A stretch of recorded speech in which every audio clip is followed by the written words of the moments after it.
Bobby's Last Resort by Bobby Grace.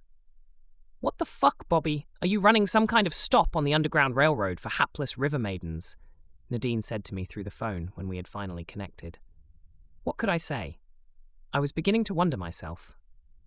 I had even gone out and looked around my boat and my quarto for a telltale mark of some kind, like the hobos used in the Great Depression to indicate a house where a meal or a bed could be had. Beats the hell out of me, I said. This is getting ridiculous. Worse than my midtown apartment. You were, for sure, on some sort of skank binge then, Nadine said, mostly referring to that one girl with the big birthmark who liked to skin pop heroin and clean my apartment naked. Nadine notices stuff like that. She's not shy about reminding me about it either. Low-hanging fruit, I said. We were busy recording. I didn't have time to waste looking for unicorns. Those girls just kept showing up. It was good when they cleaned. You're an idiot, word gets around, you take in strays, she exasperated, as if the sentence was a single, multi-syllable word. I wasn't sure if word gets around was referring to me being an idiot or that I sometimes take in strays. I thought about it for a couple of beats, decided to go with the latter. I smiled, maybe felt a little like Mother Teresa for a minute. Roy Rogers and Norton Buffalo were laying out Ain't No Bread in the Bread Box from my Bluetooth speakers. I was glad for all those guys who figured out the Bluetooth thing. Me and my friends couldn't have done it. We'd have sat around smoking weed and somebody would have said something like, "Dude, I wonder how a guy could sit over here and play some music on those speakers over there."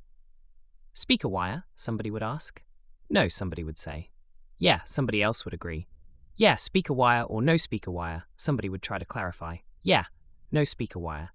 Everybody would think about that for a while, pass the bong, think about it a while more. Finally, somebody would conclude, "Huh.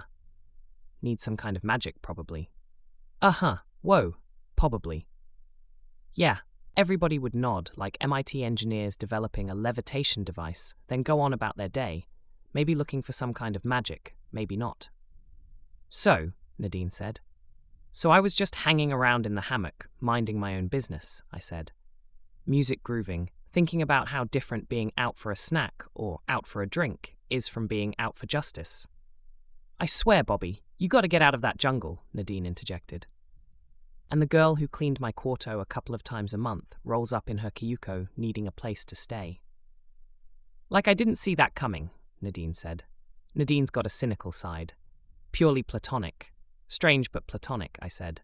"Stayed with me the weekend. Like a kid sister's buddy or something. She's from upriver, married into the Aldea. She came at 17. Hung in for 2 years with a baby, a sick husband who can't work or fish, and a mother-in-law meaner than a snake. They lived with the in-laws. She was Cinderella at home and the sole wage earner outside." "Common story in these parts," I said. "Life is hard for women here. Everywhere, cowboy.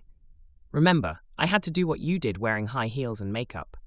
Not to mention holding up a bass guitar and these fine-ass boobs," Nadine commiserated.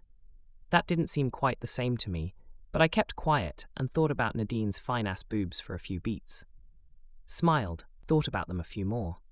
Went on. "Finally, that whole situation went sideways," I said.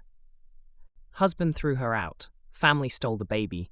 People making launcher runs back and forth to the court downriver. You know the drill." "Yeah, too many lawyers everywhere these days," she said. "Hard folks here," I said. They were closing up, a family shunning. None of the Aldea wanted to be seen as taking her side. She needed a spot to land until she could get her baby back, get her shit together, and get on up the river where her people are. I didn't want to get involved, but what the fuck? Her choices had to be at zero to risk whatever was left of her reputation staying with me.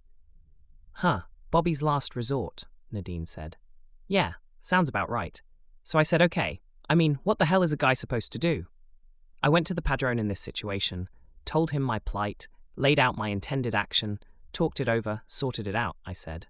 "Huh, the men felt they had to convene to reason out what best to do with the woman," Nadine said. I could almost hear her teeth grinding. "Easy killer," I said, trying to forestall the Nadine Revolutionary Front from launching a re-education campaign in the Central American jungle.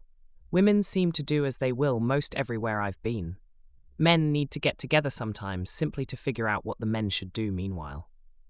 Her silence signaled her willingness to accept the premise, at least for the moment. Remember where I live. Ketchy life. Different culture, different customs. The padrone in this situation was my good friend Carlos.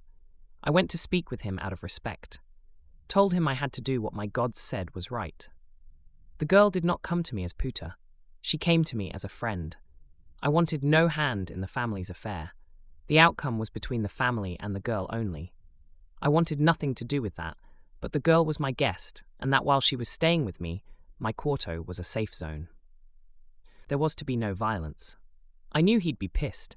Here, refusing to stand behind your friends es muy grave. I was swimming against the current on this one, and I knew it.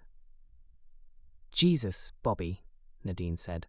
I was counting on our history of acceptance. We're friends, I figured, and had, so far, always embraced each other's differences. Risky, but it was a good bet, I said. He was pissed. He let me know it and tried to convince me that I was fucking up, harboring the devil's daughter. But he put out the word about the zona de no molestar, and she was left in peace. Nobody showed up with guns. Carlos blew off a few shotgun rounds that night to show his displeasure, though. Probably didn't help that it was his brother who was the girl's husband and his mama who stole the baby. The shots were just up in the air, not in my direction. Jesus, Bobby, Nadine said again, with a little more emphasis. I'm sure there are whispers in the aldea, but everything seems to be cool now, I said. Look, Bobby, Nadine said. Maybe you ought to come back to the States and hang out for a while. Let things blow over. I thought about how much fun it would be to hang with Nadine again. Make some music. Maybe do a couple of guest performances together. Nah, I finally said. It's the bottom of the 9th. No blood, no jail, no venereal disease. I'm good. Besides, who would look after the hapless river maidens while I was gone? Maybe they're peeing on the trees, Nadine said. I let my brain chew on that for a minute, maybe 2. I'm not sure. My brain chews with its mouth open. It can be distracting. Who? I asked when my brain stopped chewing. The hapless river maidens, she giggled. Sniff for pheromones, Bobby. That's your ticket. They're cat spraying your place with pheromones. That would explain a lot, I thought to myself. This is the jungle after all. A chuckle formed in my throat like a guttural blossom was fanned by Nadine's giggling in my ear. A few beats of resistance, laughter exploding on both ends of the phone. When we both quit laughing, I said, You are forever my unicorn. Only in your dreams, Bobby, she said. We both thought about that for a while. At least I thought about it. Nadine was quiet. She could have been thinking about it, or she could have been painting her nails. We both knew the statement was true, though. Good thing it's hurricane season, I said. You got that going for you, she said. Maybe that'll wash some of it off. Well, I said, this one didn't try to stay, screw her way into my wallet, or take anything that wasn't hers when she left. I'd consider that a win, Nadine said. Me too, I thought. Saw no reason to say it out loud, so I didn't. Stop taking in strays, Bobby, Nadine said. I'm trying to cut down, I said. Maybe you need a 12-step program or something, Nadine said. Could probably find some NGO hippies around here to start something up, I said. Yeah. Well, Nadine said, they'd probably turn out to be hapless NGO maiden hippies and end up staying at your place.